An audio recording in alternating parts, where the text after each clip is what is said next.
As a man, you don't complain, explain, or apologize. Your word is your word. What you said, it doesn't need to be explained to someone. You don't need to justify your actions. You take the action. You accept the consequences of that action. But you don't have to have everyone have buy-in. You don't have to have them understand why you did what you did. A lot of you that are stuck in the nice guy area, it's because of this. It's because it's like, oh, if they could just understand. No apologizing.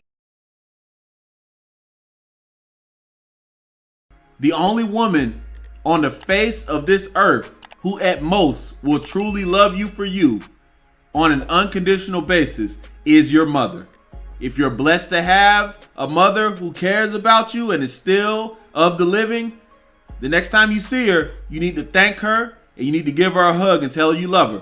Because in today's time, modern women are not for you. They're not. They're for themselves. I've said it. I will say it again. I will preach it to the masses for as long as I live. Because really, man, what your parents and your grandparents had, I'm not going to say it can't happen. You can win the lottery, but it's looking bad, man. Okay, but that's not the same. That's not the same. Okay, can you Hold on. Divine masculinity. Being masculine isn't necessarily about going around beating people up and using brute force to get the job done. It's more so about maintaining your frame at all times and keeping your composure, knowing how to handle and control your emotions. If you look at the top athletes of any sport, or if you look at the leading character of an action movie, they tend to keep themselves calm, cool, and collected under pressure and amongst chaos. Having the self-validation and the conviction within ourselves should always be number one. We want to become as unmoved and unfazed by our external circumstances as much as possible. Having the courage, the self-conviction, the validation within yourself, and the confidence and self-assurance is masculinity. We want to get to a state where we approve of ourselves so much that we don't yearn for the approval of others. Point where our well-being and our direction is the number one priority in life. What would happen if every girl on Earth disappeared?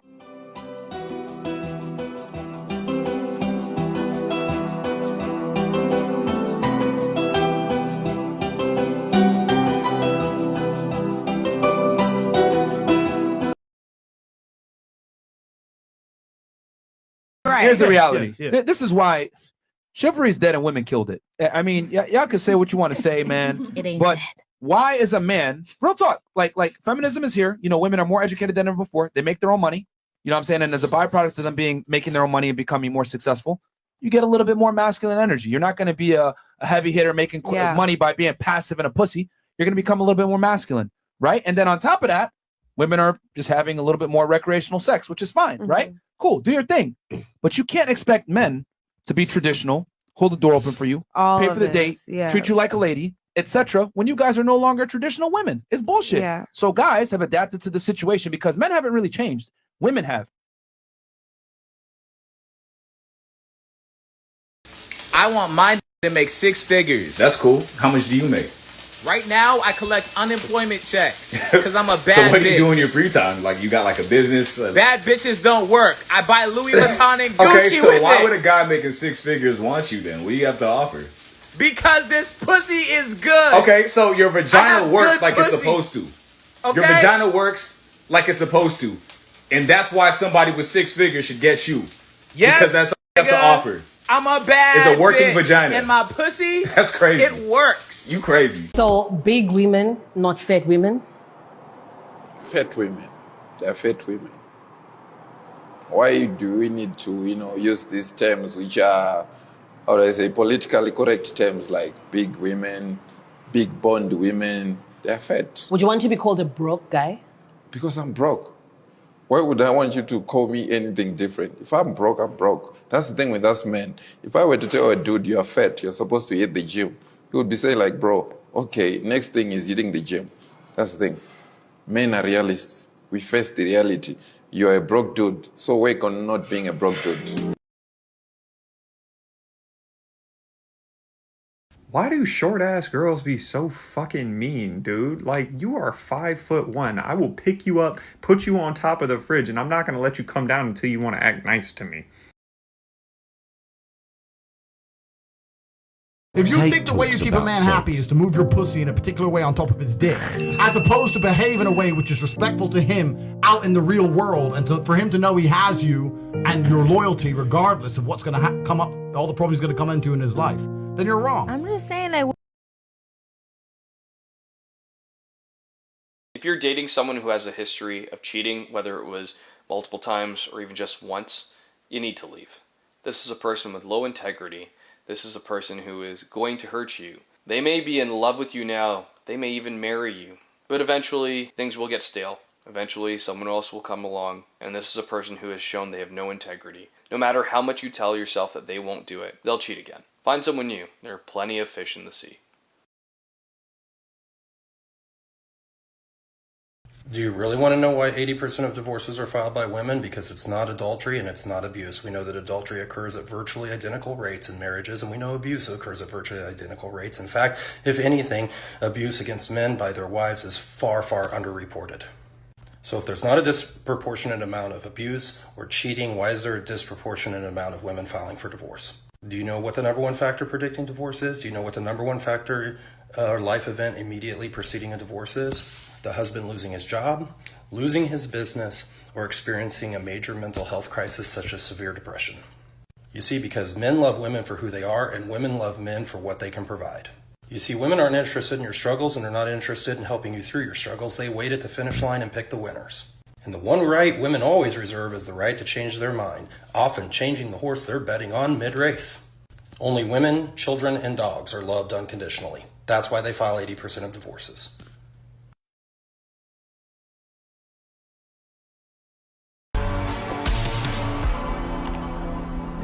When you're 20, you care what everyone thinks.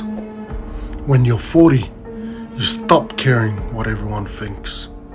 When you're 60, you realize no one was ever thinking of you in the first place. So remember, the opinions of others is none of your business. There is greatness within you. It's only the insecure men that are asking women what they bring to the table. Like, honey, if you don't see the... Y'all ever notice how girls say they don't want to be objectified, but they make themselves an object by saying, I should see their value by looking at them?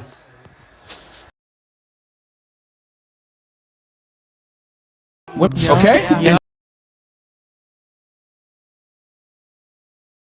Real men cry, and if women can cry, men can cry too. There's nothing wrong with it, and there absolutely is something wrong with it, and I'll explain to you why. Life as a man is far more difficult than life as a woman. And one of the key components of manhood always has been and always will be, we have the ability to control ourselves and not act emotionally. Females are more emotionally driven, more emotionally impulsive than a good man should be. Saying that I felt like crying so I cried, this makes me a real man, is as stupid as me saying, well, I felt like smashing his face in, so I smashed his face in. This makes me a real man. No, the hallmark of a real man is controlling himself, controlling his emotions, and acting appropriately regardless of how he feels. And throughout human history, this is exactly how men had to live their lives. Do you think that the teenagers storming the beaches of Normandy felt like crying? Of course they did. But they also knew that that wasn't the correct thing for them to do. They had a duty to commit to, they had honor, and they did what they were supposed to do regardless of how they felt. That is the mark of a man. And that's called providing. And I want to make sure that y'all understand that men provide in more than just a financial way. And that's my problem, because if I sit here and ask, okay, cool, if I pay every bill in this house, right, and I fix everything in this house because I'm an electrician, what are you bringing to the table? As a woman, what do you realistically do other than have sex? For real, I've been so lazy. Niggas need some clout, they keep saying that they made me. Let me make this clarification, because there's a lot of things that go without saying in the dating game. You see, women like the fact that you're wanted, desired by other women. It shows you're valuable. They like that you're pre-selected and have social proof with women. They do. But that goes without saying. Just like in this scenario. When you tell them that you have options, it sounds like a threat to them. It sounds needy. So don't do it. It's kind of like when guys try to link up with women, but she doesn't want to do the same. So then they tell her they're not going to talk to her anymore. That goes without saying too. There's a lot of things that go without saying in the dating game. Get out your feelings, bro. Keep it moving, keep it pushing if she's not on your program. There's a difference between being nice and being the nice guy. The nice guy does finish last, as he's supposed to, because he's not really masculine. But it's not that women don't like when a man is nice. I'll tell you exactly what they want. They just want masculine value. If a man is confident and mentally strong, if he has the ability to be dominant and dangerous so that she knows she's safe with him because no one will mess with him, and she respects him as the man too, if that guy is nice to her, it will make her melt. But the nice guy's niceness lacks any value because she just feels that he's weak. So don't lead with niceness. Lead with masculine value and be capable of being nice. You got all this like you got to think about it as a power. Like you're not even tapping into your masculine potential, right? There's certain things that make us biologically and energetically different from women, right? And you're not even tapping into that aspect of it to execute, right? It's like it's no reason that any man needs to walk around weak. We have the potential to become very strong. Normalize guys wearing nail polish, crop tops, honestly any clothes they want. Dress. Hold on. Wasn't she called lacking because she shut down beta simps on video? She don't want them, just like she don't want feminine guys. Only time women want those guys when they can control them.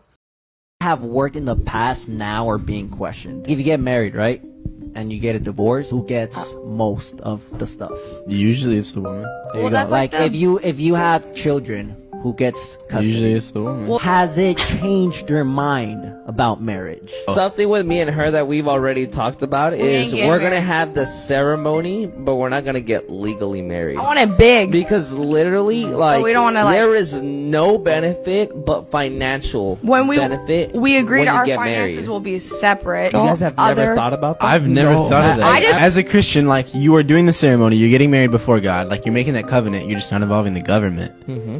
That's interesting. Look, because at the end of the day, That's bro, interesting. if something just it goes south, you're fucked. Yeah. If you've ever found yourself focusing on a girl, you've lost. Move on. Find a girl who's focusing on you. Adonis focuses on himself. Girls focus on Adonis. And Jeffrey focuses on the girls. Pick which one you want to be. Do the hard work, especially when you don't feel like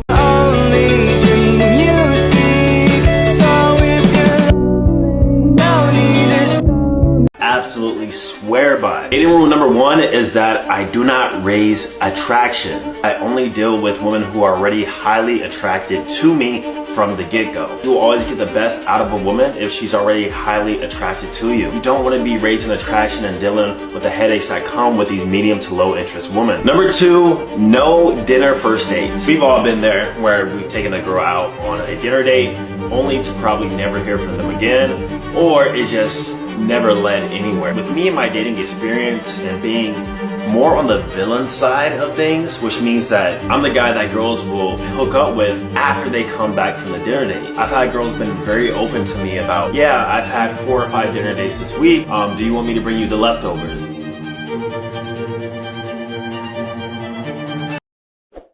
Very simple communicators, direct.